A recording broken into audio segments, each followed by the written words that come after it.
Yeah, why not? Why not film another bookcase video?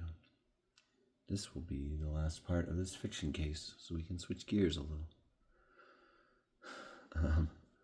An audience cries out, "You don't have to do this at all. What are you doing?" They're torn. I always hear knocking, and then I'm like, is someone knocking? And then no one's knocking. So I'm just insane. It's like a pipe making a sound, or it could be someone knocking on a neighbor's door.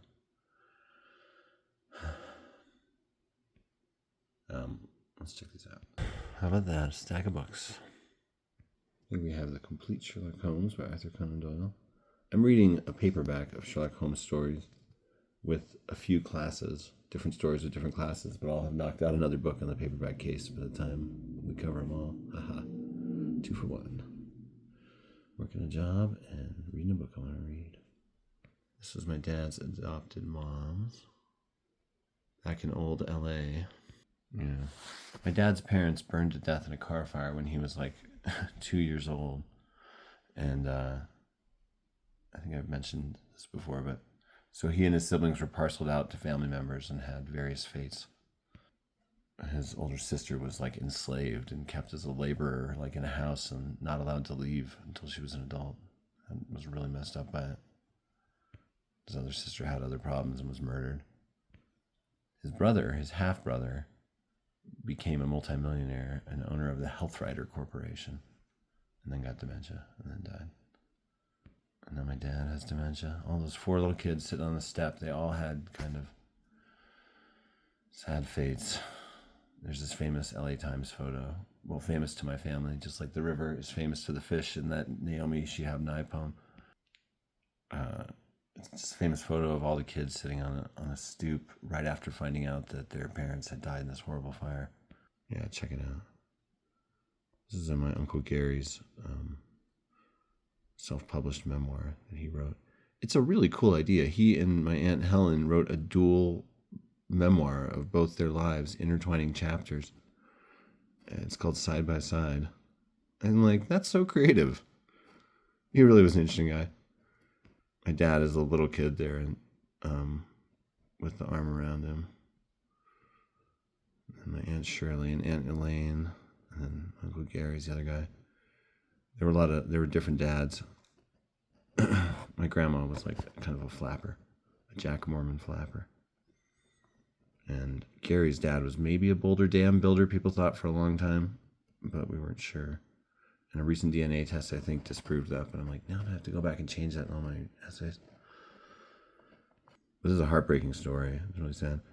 And my dad's sister cried so much that for him that they had to get reunited. So that was nice. So that was just Elaine, not Shirley.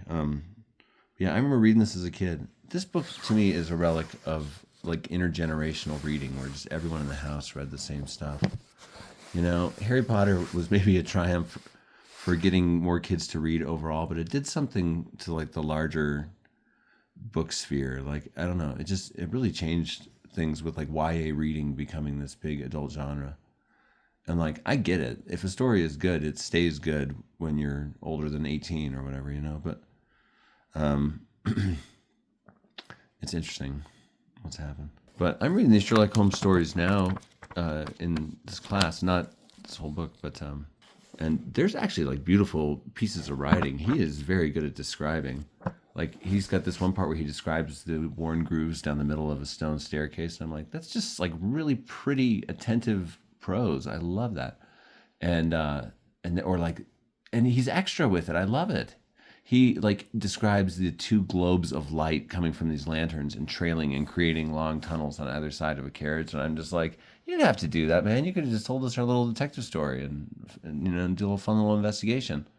But it's beautifully written. So yeah, good job, Arthur Conan Doyle.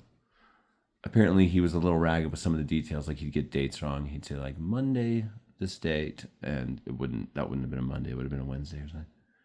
But I think typos and little things like that, they're like impossible to completely get rid of. They're the bane of the writing life, but they can make you pay close attention to things. Like, get this. So one chapter of my book, which is a 60-chapter, multi-form, 2-volume, 4,000-page work that I've been working on for 15 years, one chapter is, and it has many book-length chapters. It's really like kind of a wild deal, but I think it'll be cool. I'm finishing up this year on book 1, and most of book 2 is done too. Honestly, I kind of forgot my train of thought there for a second. Great. My dad is not my ghost of Christmas future. Sheesh. You know what? The doctor said that my dad's dementia could have been caused by Diet Coke. Just he drank so much Diet Coke. That stuff's got chemicals in it. Look at this beautiful, sorry to tone shift here, but my name is Asher Lev. This book is great. This is a beautiful portrait of becoming an artist. When we walked across the country, we kind of had a mobile book club. We were always exchanging books. And when this book was in circulation, everybody wanted to read it. And it would like make people disappear, be like, where'd Kim go? She's reading My Name is Asher Lev under a tree somewhere on a Florida back road. Who would begrudge her that? Where did I disappear to? I was definitely reading this. My friend Dakota, it was like all the hikers peeled off at this book. It's really good. It has a sequel that's fine. That didn't grab me as much. Maybe I'd like it more now. But I mean, this is a really absolutely beautiful hardback cover. There's a copy on the paperback shelf. One of my favorite parts was when he's just like learning to paint in detail. There's a lot of attention, like pages given to like trying to paint a raindrop on a window. I'm getting a call. I'm going to have to go. To be continued.